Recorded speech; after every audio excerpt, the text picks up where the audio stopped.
Chapter 1. Boarding Without Memory.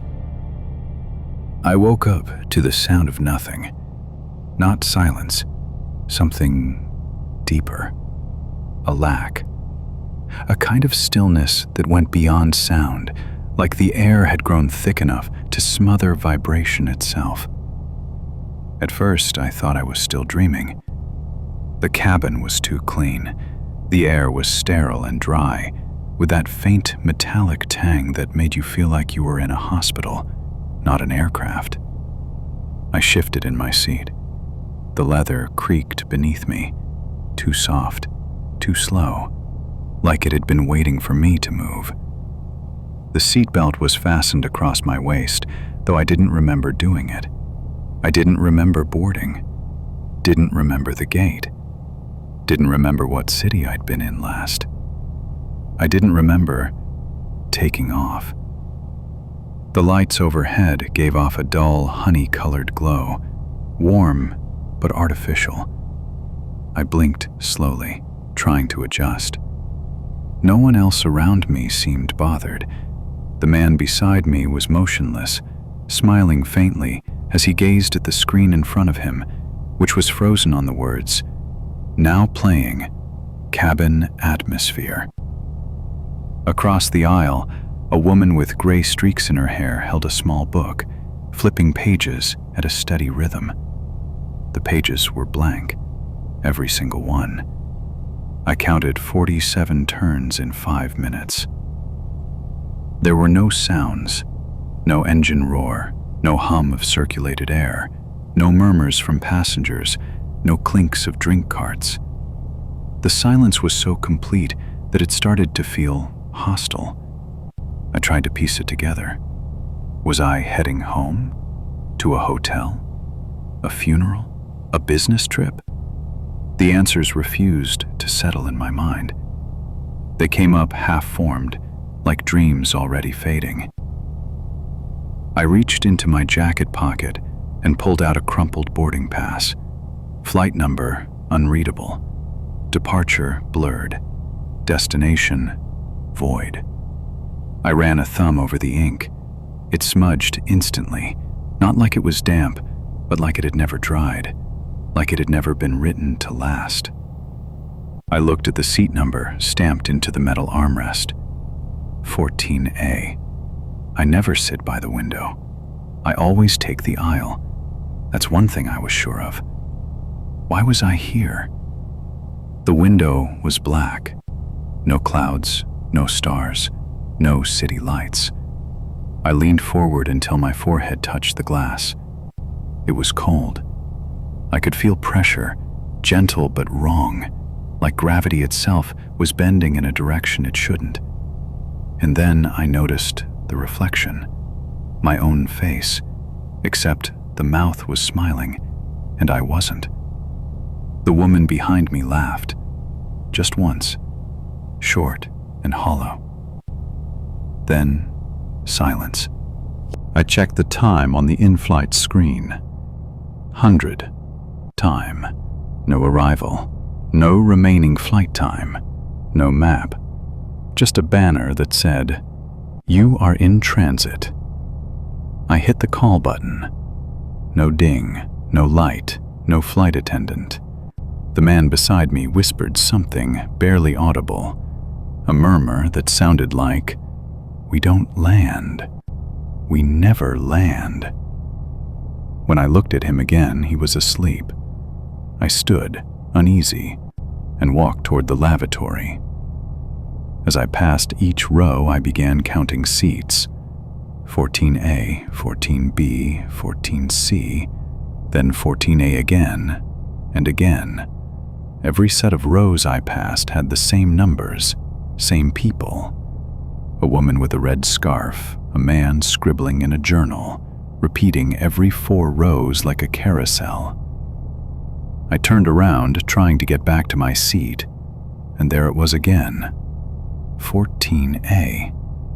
But this time, someone else was in it. Someone who looked exactly like me.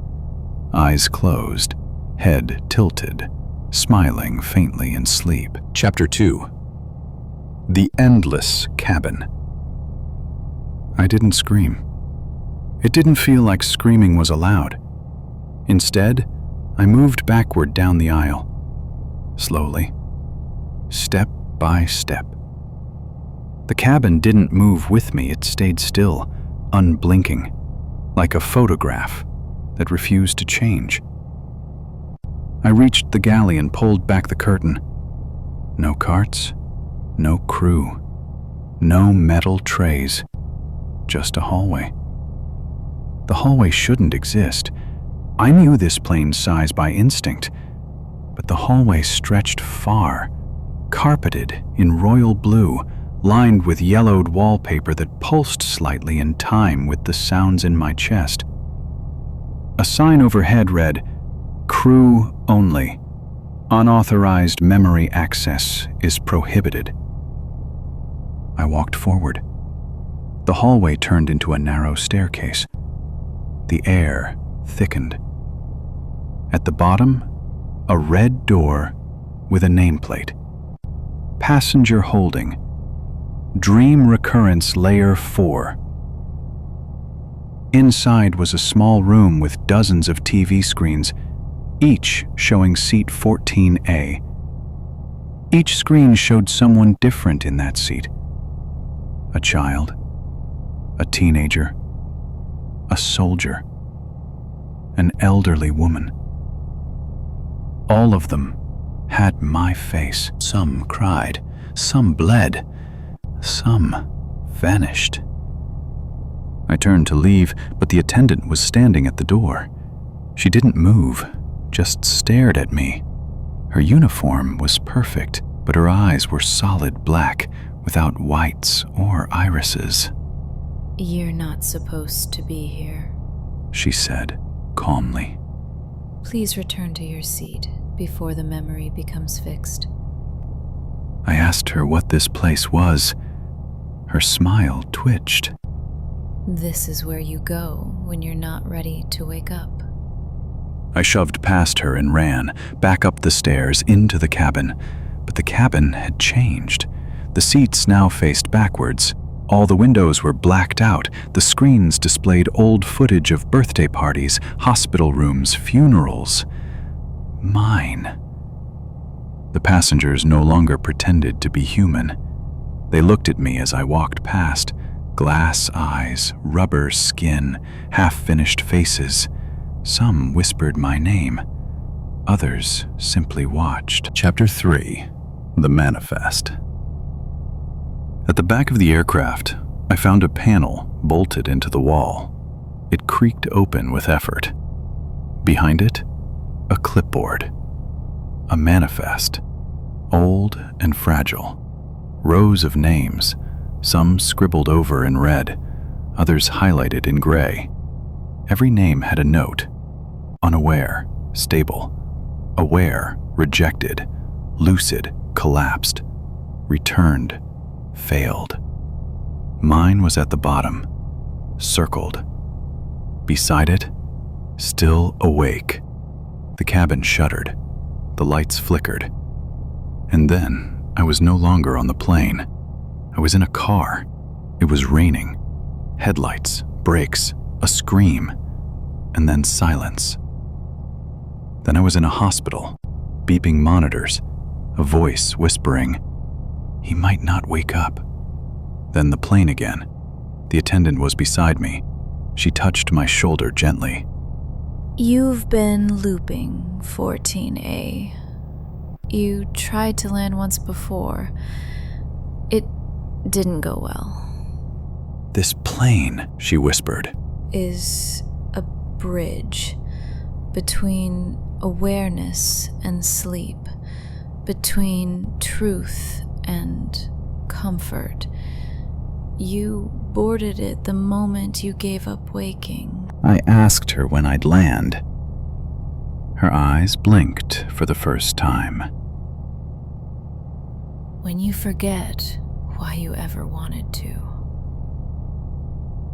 The plane dipped. Lights dimmed. A recorded voice echoed overhead. "We are now beginning our descent. Estimated time of arrival, never. The passengers clapped, all in sync, all smiling. I looked out the window. For the first time, light. But it wasn't sunlight. It was thousands of identical airplanes, all drifting in a vast black sky, all carrying someone like me, all still in transit. I close my eyes, and when I open them again, I'm back in seat 14A. The cup is full. The window is dark.